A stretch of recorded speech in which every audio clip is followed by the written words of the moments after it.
আলাইকুম বন্ধুরা, সবাই কেমন আছেন?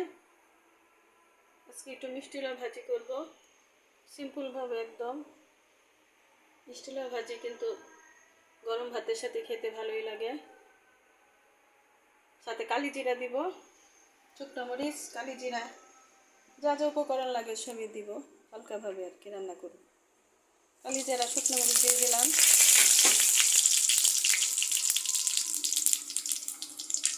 কয়েকটা পেঁয়াজ দিয়ে দেব, বেশি পেঁয়াজ দিব না। লবণ,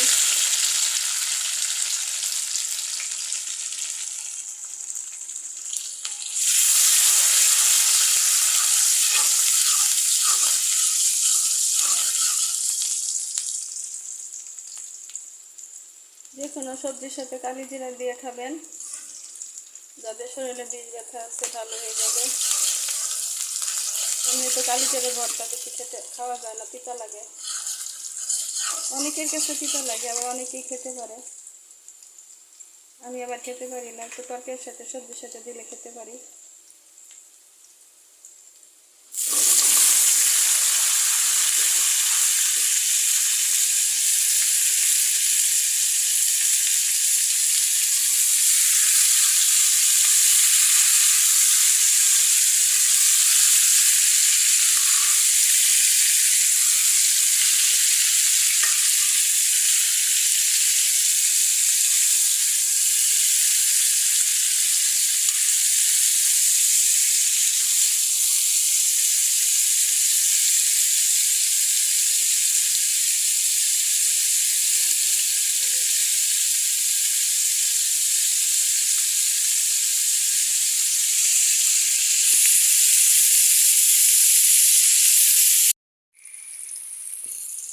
সুন্দর সিদ্ধ হয়ে এসেছে, প্রায় সিদ্ধ হয়ে গেছে। একটু হলুদ আর একটু জিরা দিয়ে দিলাম, একটু চিনি দিয়ে দেব।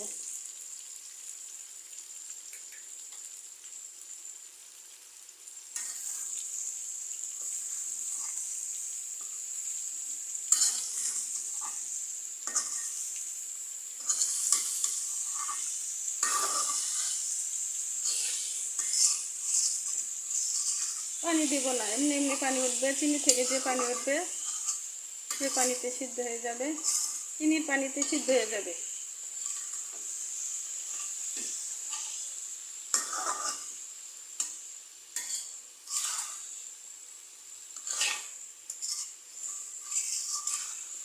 এভাবে মাঝে মাঝে আমি মিষ্টি লাউ ভাজি করি, রুটি বা পরোটার সাথে খেতে ভালো লাগে, আপনারা ভাতের সাথেও খেতে পারেন।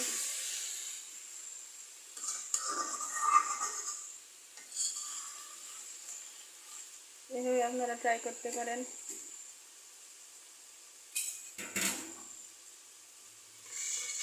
এখন ঢেকে দেই,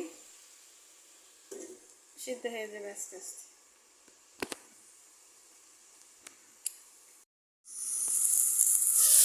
বন্ধুরা দেখুন,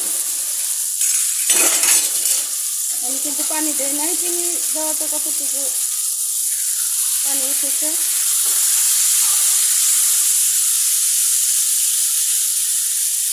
আর লাউ সিদ্ধ হয়ে গেছে।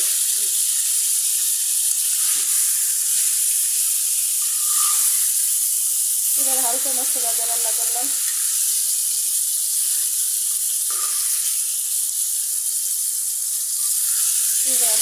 আপনারা বাড়িতে ট্রাই করে দেখতে পারেন।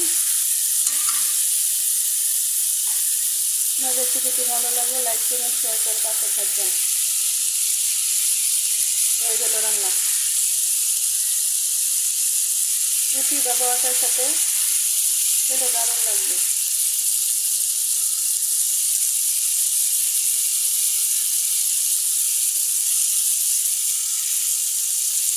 আসসালামু আলাইকুম।